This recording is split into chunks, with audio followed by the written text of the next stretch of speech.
have Chase Young and Montez Sweat now missing from the football team. Montez Sweat testing positive for COVID. What have you seen from them in this winning streak?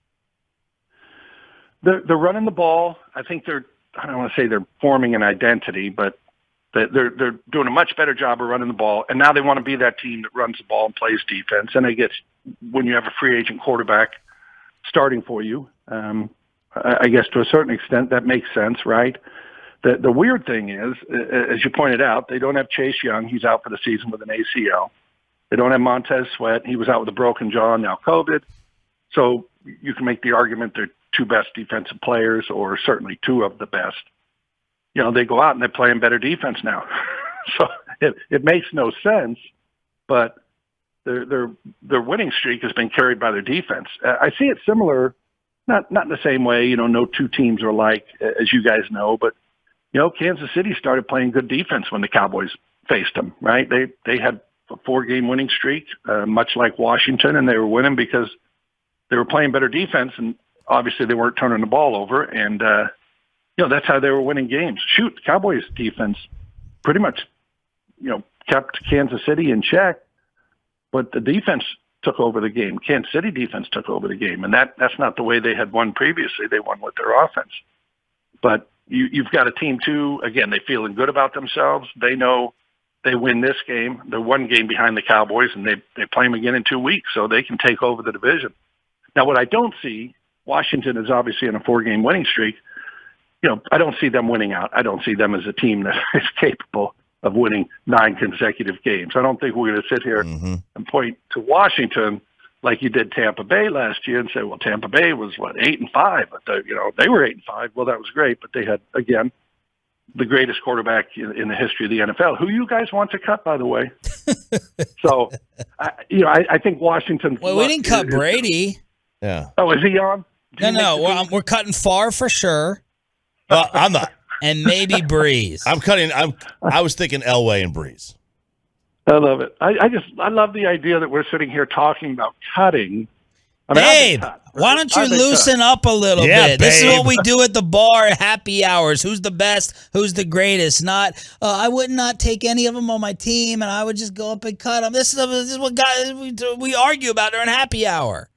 I love it, and that's why I don't do happy hours with guys like you. You do it with Aikman and Garrett. We don't do that. By the way, what do you guys talk about? Like Peloton time? Do you guys talk about the Duke job? Is that what you talk about with Jason? Oh. That's exactly what we talked about this past offseason. I said, Jason, hey, if you get fired 10 games into this year, do you think the Duke job might open up? Hey, be honest. No, be honest. Yeah. Is Jason aware that the Giants have scored 1 touchdown since he was fired, and it was clearly his fault?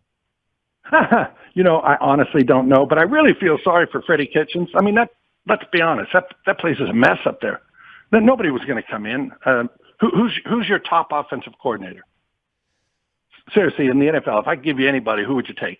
Andy Reid, Sean Payton. Okay, both of them would go to New York with that team right now, and they would have scored 1 touchdown. Yeah, there you go. I mean, we saw Sean Payton's offense last week, right, when he doesn't have his weapons. Yeah.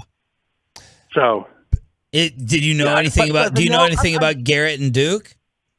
I don't, other than what I've read. Okay. He's up there in New York, and he's holed up. He's holed up. Babe, you are. I'm going to put you as Prime Minister of the Universe.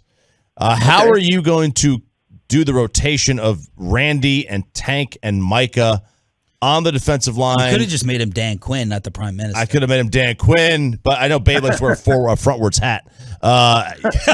How would you handle the rotation of the defensive line?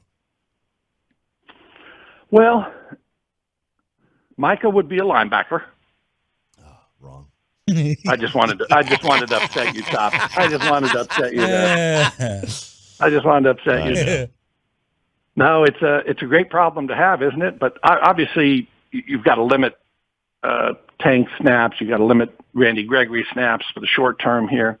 I mean, you're looking at a down the road deal where, hey, we want to be. I guess we are in December, but we want to be good in January because now you have a couple games in January. They'll have Arizona coming in here to AT&T on January 2nd. You go to Philadelphia, then obviously you're going to be in the playoffs more than likely. So I want to get those guys ready then. But there's no question. I'm with you, Chop, in the sense that you got to figure out a way for Micah to be a pass rusher in some of these sets, and he will be. And they played all those guys inside in nickel. They've all rushed the quarterback from the defensive tackle position, if you will. But again, it's a good problem to have. But here's one for you: there's only been one defensive player of the year who was a rookie. Obviously, they're also the rookie of the year defensively. Who would that be? There's been one in NFL history who was a rookie who was the defensive player of the year. It couldn't have been Lawrence Taylor, right? It could have been. Could have been. Could have been. Was it Lawrence Don't doubt Taylor? yourself. You're right on it. Yeah. Wow. And so, I mean, I think Micah's going to get some really, he's still got 5 games to play, but obviously he's going to be a serious candidate for defensive player of the year. And when you think about all the years they've been playing, and there's only one guy, and it was Lawrence Taylor, that's pretty good company. What's wrong with the run game? Well, they're just not as good up front. I think delusional would be too strong, but everybody kind of, they're a big physical offensive line, and you hear other coaches say it, and you watch the tape, and, they're pretty average at center. They're pretty average at left guard. Tyron, great player, 11th year in the league, a lot of injuries. He's still, trust me, I want Tyron on my team. Mm-hmm. And right tackle, Lyle had not been great when he was in there. He's going to be back there, it appears. So they're just, if you watch the New Orleans game, which everybody did, I don't mean to sound condescending there, but they did not allocate a bunch of resources to stop the run.